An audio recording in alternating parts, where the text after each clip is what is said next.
Lead દ્વારા આકૃતિ બનાવતા શીખીશું. આના મદદથી આપણે સુંદર બનાવવાનો પ્રયત્ન કરીશું.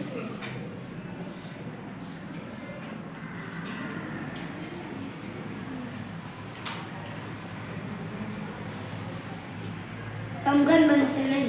હવે આ આકૃતિની મદદથી સમઘન બનાવવાનો પ્રયત્ન કરીશું.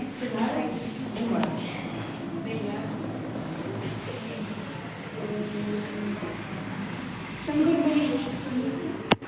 હવે આના મદદથી આપણે સમઘન બનાવીશું. સમઘન બનશે. આ આકૃતિની મદદથી આપણે સમઘન બનાવીશું.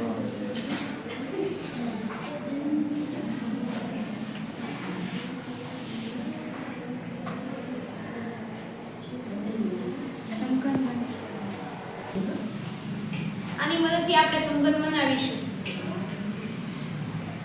સમઘન બનશે નહીં.